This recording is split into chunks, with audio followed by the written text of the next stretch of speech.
이번 주 시사톡톡에서는 반복되는 기초의회 해외 연수 논란에 대해 토론하는 시간 마련했습니다.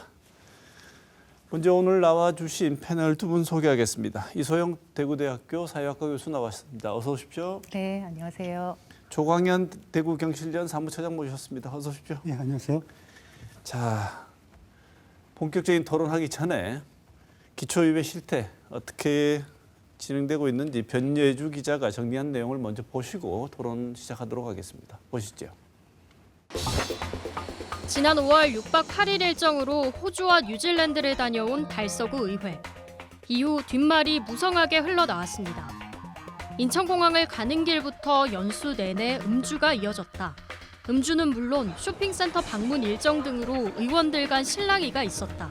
해외 우수 사례를 견학하는 해외 연수와는 전혀 어울리지 않는 술판, 관광, 쇼핑으로 채워졌습니다. 현지에서 16개 기관을 방문했지만 기관 관계자를 만난 건 3곳뿐. 나머지는 기념사진만 찍었다는 증언도 있었습니다. 문제에 대한 비난이 커지자 연수단장을 맡았던 정순옥 구의원이 무리를 빚은 점을 사과한다고 했을 뿐 논란에 대한 해명도 설명도 없었습니다. 외유성 연수에 대한 징계나 윤리위 구성 요구는 없는 반면 구의원 12명이 외유성 연수를 제보한 한 구의원에 대한 징계를 요구해 자성의지가 있는지 의문스럽다는 눈길도 받고 있습니다. 앞서 대구 북구의회도 4월에 호주로 연수를 갔습니다. 그런데 공식 일정 첫날 방문한 블랙타운 시에는 시장과 시의원 일부가 정작 수성구와 자매결연 행사 참석차 자리를 비워 제대로 일정을 짜고 간 건 맞냐는 빈축을 샀습니다.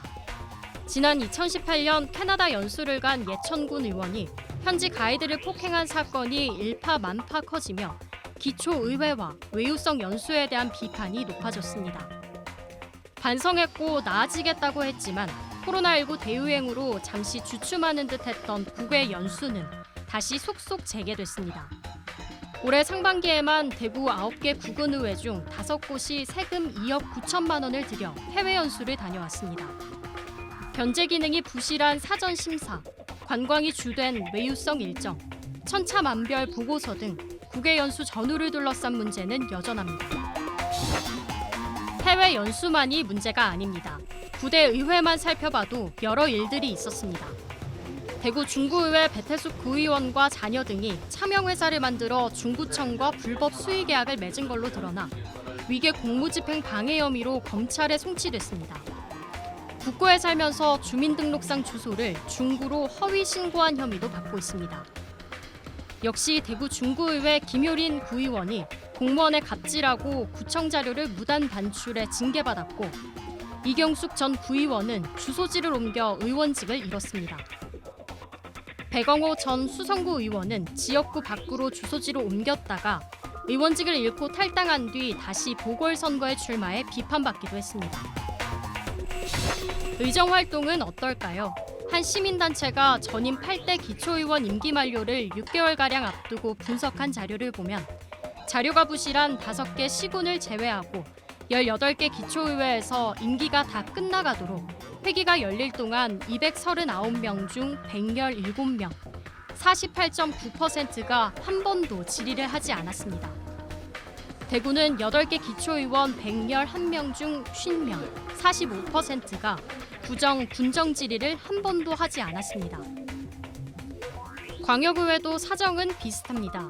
대구 경실련 의정감시단이 9대 대구시의회 임기 시작 이후 첫 1년 동안 의정활동을 분석했더니 일문일답 방식의 시정질문은 단 3건, 서면질문을 포함해 시정질문을 한 번도 하지 않은 의원은 33명 중 절반인 17명이었습니다.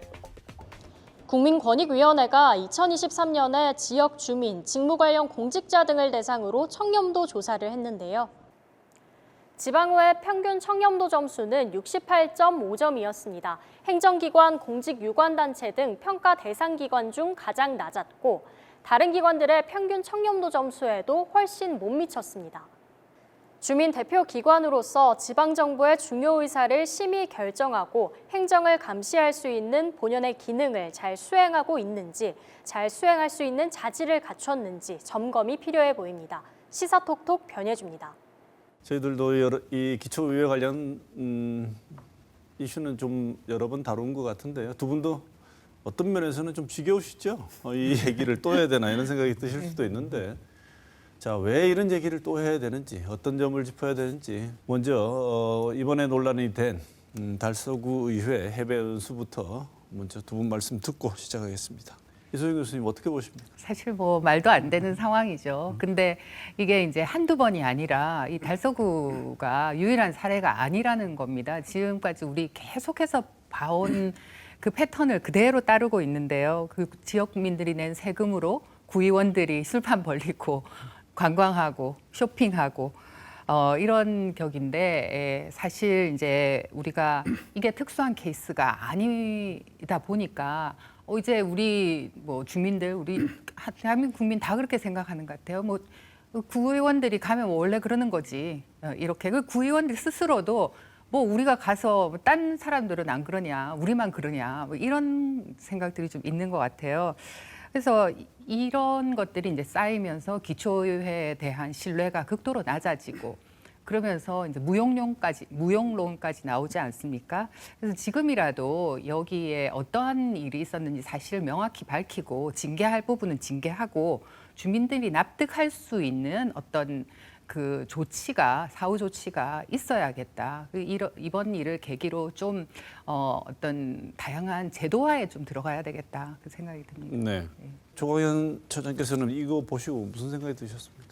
우리가 뭐 어디 여행 가서 뭐 관광할 수도 있고, 그러니까 뭐 단지 술 한 잔 마실 수도 있고, 쇼핑할 수도 있다고 생각하고, 저는 그것도 해외 연수의 일부일 수도 있다고 생각하는데 이제 문제는 이게 이제 일부가 아니고 이게 주가 됐기 때문에 좀 논란이 좀 되는 측면이 있다고 생각하고요. 좀 달서구회 같은 경우에 보면은 되게 우리가 사회적 물의를 일으키는 해외 연수하고 여기에 대해 이제 부적절한 대책의 균형적인 사례를 좀 보여준다고 생각하는데. 되게 좀 이런 문제 있을 경우는 저는 문제는 생길 수가 있다고 생각합니다. 일부가 전체적으로 잘못 판단해서 잘못된 행동들을 할 수 있다고 생각하는데 문제는 그거를 이제 어떻게 대체하느냐의 이제 이 문제라고 생각을 하는데 그렇다라고 얘기하면 여기에 대해서 지금처럼 이제 진상조사조차도 하지 않음으로 생기는 게 이거를 달서구 의회 전체의 문제로 만들어 버리고 더 나가서는 달서구의뿐만 아니라 지방의회하고 지방의원 전체에 대한 어떤 그런 불신을 좀 야기하는 어떤 그런 측면이 있어서 네. 좀 이 사안이라도 정확하면 이번 같은 경우에는 정말 단호하고 되게 단호하게 그렇게 좀 대처하는 게 그렇게 필요하다고 생각합니다. 네. 문제는 이게 공적 그 세금을 통해서 만들어진 돈으로 공무 연수라는 걸 갖다는 거죠.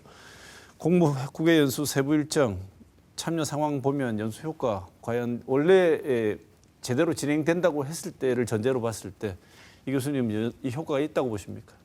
해외 연수라는 건 사실은 굉장히 필요한 부분이긴 하거든요. 조금 더 다른 의미를 가지고 이 연수가 진행이 되었다면 우리가 효과라는 이야기를 할 수가 있겠지만 지금 이런 연수는 앞으로도 절대로 재발되어서는 안 되겠다. 예, 그렇게 네. 생각합니다. 조광현 처장님 이 연수 프로그램 보셨죠?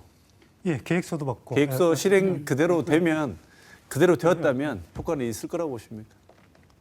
그래도 지금보다 낫겠죠. 그러니까 좀 이게 달서구회 같은 경우에 이게 지금 더 문제가 되는 게 이제 출장 심사를 할 때 심사위원 일부가 이 문제에 대해서 이런 방식으로 무리하게 해서는 가능하지 않다, 연수가 되지 않는다라고 그렇게 얘기했는데도 잘 하겠습니다라고 이렇게 해서 동의받아서 그렇게 갔는데 실질적으로 뭐 다른 걸 전부 다 떠나서 그러니까 16군데 중에 저기 3군데만 관계자 보고 나머지는 사진만 찍었다 하는 자체가 이미 연수의 효과가 없다라고 생각하고 또 한편으로 뭐 그런 것도 있겠죠. 그냥 구체적으로 뭐 그렇지 않더라도 그렇다면 뭐 저기 의원들이 회에 가서 뭔가 마인드가 변화됐거나 새로운 경험을 했거나 이제 그렇게 한다라고 얘기하면 그것도 일정 정도 좀 성과라고 할 수가 있는데 제가 교수님께도 말씀하셨듯이 이렇게 뭐 매일매일 술 마시고 쇼핑하고 그래야 되는 데 대해서 정서적으로 뭔가 열려 있고 좀 그런 측면도 거의 없었을 거라고 그렇게 생각합니다. 네. 정말 말 그대로 그냥 이건 정말 예산 낭비였다라고 네. 생각합니다. 예. 새로운 경험을 했겠느냐고 말씀하셨는데 돌아와서 야단 맞는 새로운 경험을 하고 계시기 때문에 그 경험은 제대로 좀 살려서 다시는 이런 일이 반복되면 안 되겠다는 생각을 좀 하셨으면 좋겠는데 진정한 사과가 아니라 비판을 많이 하니 어쨌든 뭐 내용 자체가 변명할 여지가 별로 없어서 그냥 일단 사과하자 이렇게 사과하는 진정성이 없었다 이렇게 보는데 이 사과의 진정성은 어떻게 보십니까? 일단 사과하고 형식하고 내용이 전부 다 문제가 있었다고 생각하는데 되게 이제 지금 보니까 사과한 게 이제 본회의에서 신상 발언을 통해서 죄송하다 그렇게 의장은 여기에 대해서 이제 덧붙여서 그렇게 얘기하는 정도에 좀 그쳤다라고 생각하는데 이 정도 관심사라고 그렇게 한다라고 얘기하면 저는 공식적인 어떤 사과문 발표 형식으로 그렇게 좀 하는 게 공식적인 사과로 하는 게 맞다라고 생각을 하고 최소한 지금 뭐 징계 얘기하는 게 좀 빠르다라고 얘기하면 좀 최소한 좀 그 상황에서 사과하면서 진상조사 이 사안에 대해서 진상조사를 하겠다 진상조사를 해서 거기에 합당한 처분을 하겠다는 정도의 얘기는 했어야 됐다고 생각하는데 좀 그런 부분도 없었다라고 이 교수님 보시기엔 어떻습니까? 네, 저도 뭐 같은 생각인데요. 실제로 이분들은 야 이렇게 됐으니까 빨리 사과하고 끝내. 그래서 언론에서 그냥 더 이상 말 안 하면 끝이야. 그렇게 이제 어떻게 앞을 빨리 앞이 보이는 그런 이제 상황이었던 것 같아요. 그래서 그냥 이렇게 빨리 사과하고 더 이상 번지지 않도록 하는데 초점을 두지 않았을까. 그러다 보니까 뭐 진상조사니 뭐 윤리특위 구성이니 또는 적어도 앞으로 재발 방지를 위해서는 어떻게 하겠다라고 하는 정도는 있어야 되는데 그런 네. 것도 없다라고 보이는 거죠. 본인들은 억울하겠지만 2018년 또 예천군이 소환이 됐습니다. 뒤에 사후적으로라도 진정성 있는 징계나 처벌 같은 게 있었습니까? 글쎄요, 제가 보니까 그런 경험은 별로 없는 것 같아서 그렇죠? 되게 이렇게 좀 신용만 하다가 좀 시간이 지나면 이제 위야무야 되고 그다음에 저희처럼 처벌하라고 하고 징계하라고 한 사람들도 되게 또 시간이 지나면 좀 위야무야하고 좀 이제 그런 경우들이 있어서 그러니까 예천군 의원의 이전에 네. 봤을 때 그게 관행인 거죠. 예천- 진정한 사과가 관행이 아니고요. 그렇죠. 사실 예천 같은 경우에도 그냥 지역 언론들만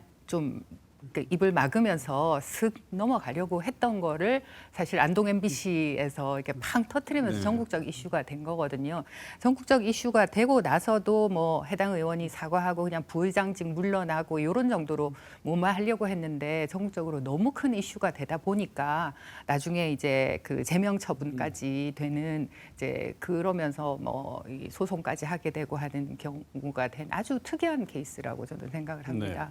대부분은 그냥 언제 그랬지 하고 유야무야 넘어가고 지방의회 사상 최대 흑역사 중에 하나끔 아까 여기 폭행만 얘기했는데 성접 때까지 요구했던 어떤 그런 사안이 있어서 전국적인 어떤 그런 사안이었고 저 교수님께서도 말씀하셨듯이 아마 그 당시 저기 해외 연수관 의원 전원에 대해서 좀 제명해야 된다라는 요구, 사퇴하도록 해야 된다는 요구가 계속 많았는데 그 당시 이제 최고 이제 문제 일으킨 두 명은 제명을 했고 그다음에 그 당시 이제 의장은 윤리특위에서는 제명 결의를 했는데 본회의에서 이제 출석 정지 30일 정도의 어떤 그런 이 징계를 받았는데 이제 근데 이제 문제는 그 당시 그렇게 문제를 일으킨 사람 중에 지금 의원 중에 두 명이 지금 다시 아직 예천군 위원회 공천받아서 예천군 위원으로 있고 그다음에 그 중에 이제 그 당시 이제 예천군 의회 의장은 또 국민의힘 공천받아서 이제 도의원 경상북도 도의원으로 이렇게 좀 당선돼 있는 어떤 그런 상황이라서